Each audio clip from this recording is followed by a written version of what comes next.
Hey guys, I'm ZBest. Welcome back to my channel. Yes, I know, 2 videos in one day. How exciting. This one is a replay with the KV-2R. This was during my 3-mark session, and as the title of the video suggests, I'll be explaining and showing why I use optics on a KV-2 instead of extra gun handling equipment or extra reload equipment. So, let's get to it.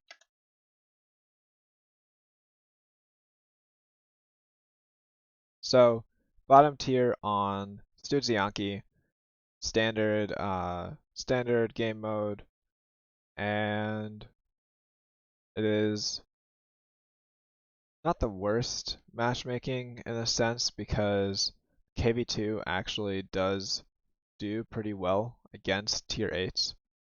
And that's just because it, well, HE always does damage. That is the best way to put it.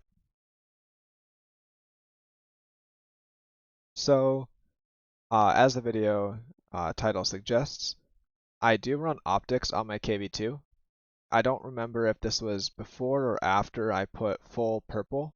I was running bounty, rammer, vents, and optics, and then because the 3-mark was proving to be difficult, I switched to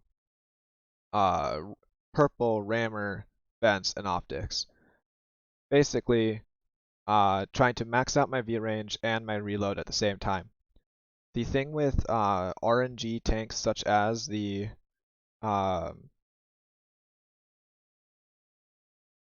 so there we go, RNG right off the bat. So the thing with RNG tanks when you're 3-marking them is they're very inconsistent. So you can either end up doing a lot of damage or you can do absolutely nothing at all. I think I had 2 or 3 0 damage games, which were extremely frustrating to say the least. Meanwhile, I also had some really big games.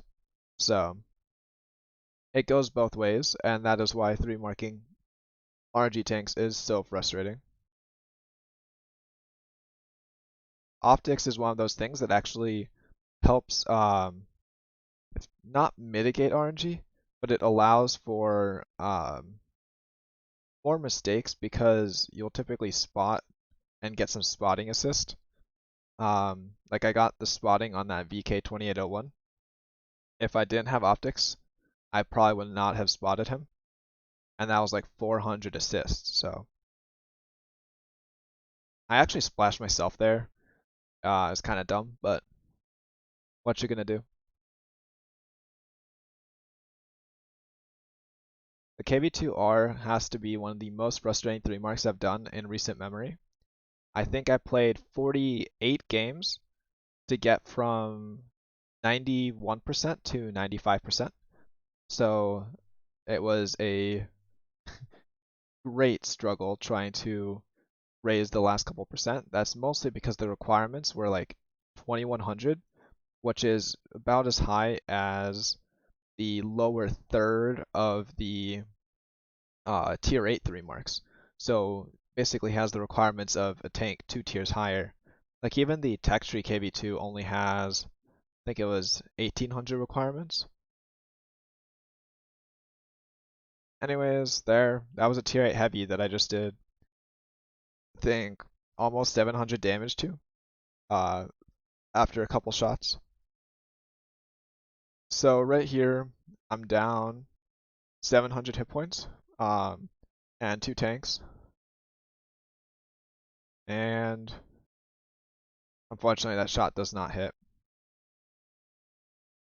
So right now I'm at, I think only 800 spotting, but 948 assist.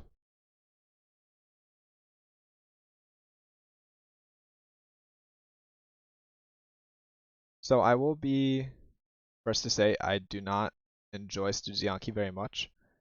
I was just very lucky to have a good game, which I do occasionally have on Studzianki, but they do come few and far between.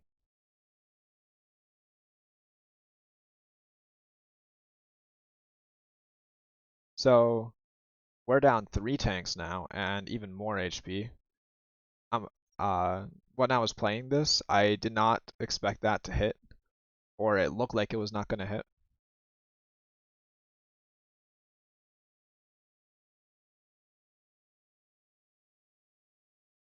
So right now the optics really aren't helping that much per se. Right now it's mainly just proxy. Okay, that shot was a little bit dirty. That's the KV-2 that everyone knows and loves.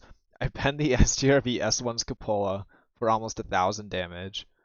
Left him on 43 hit points from full health. And like I said, RNG tanks are inconsistent. So I do a full pen, I hit a tank at 450 meters, full on the move, like everything's going my way in this. And again, I'm at 1,300 assist. So I'm actually at 4,500 combined already. Like that is a significant amount for even a tier 9, but for a tier 6. And I was the one that actually spotted that A43. Again, the optics helping me out.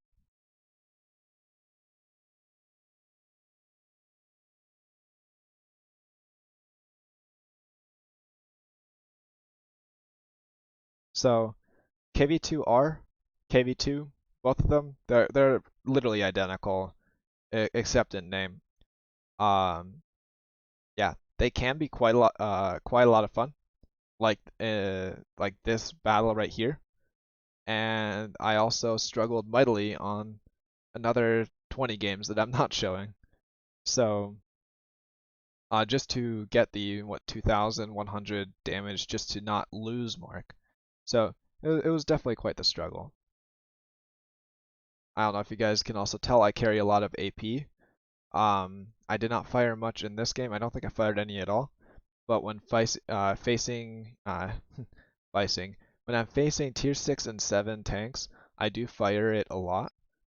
Because and even tier 4s and 5s because it's guaranteed damage in a sense. I also did bounce some AP and also crit hit some AP, but in the grand scheme of things, if you hit the armor, you'll most likely pen like with the tanks that I was firing at, and then it's a guaranteed 700 damage, which 3 pens is enough damage for not losing mark.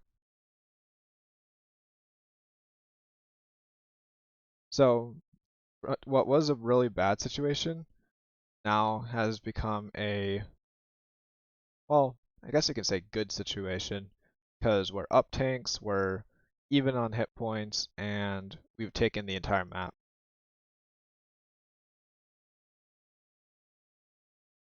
Like if you just look at this graveyard that has amassed on that corner, that is why you really should never push out that way.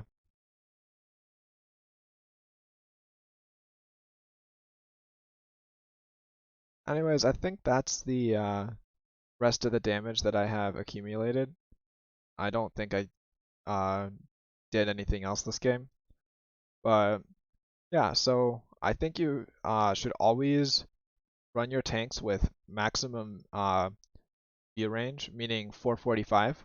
So whether it takes optics, vents, neither, you should always have 445 view range just to make sure that you can spot like heavy tanks that are shooting at max spotting or just spot things that are in bushes. It greatly helps with assistance, and it also means that you're less likely to be blind, which that is the worst when you are being shot at and you cannot spot what is shooting at you. So I'm just going to actually I might have done one more shot damage. Yeah, I did hit the artillery. Alright, well, the game ends with this amount of damage, so we gotta jump over to the post-game stats. So, no, just a standard game, 3,600 damage, 5 kills, almost 2,000 assist in a tier 8 game. 1,888 base XP. I did have another replay that um I did save. It was like 1920 base XP. It was a tier 7 game, and I did less damage, less assistance, but I had 9 kills instead of 5. So that's where the difference was. And I made quite a lot of credits actually. So, like I mentioned in my previous video, I do plan on having a giveaway once I hit 303 marks. I'm at 296 right now. Look out on my Discord and on this channel for future information.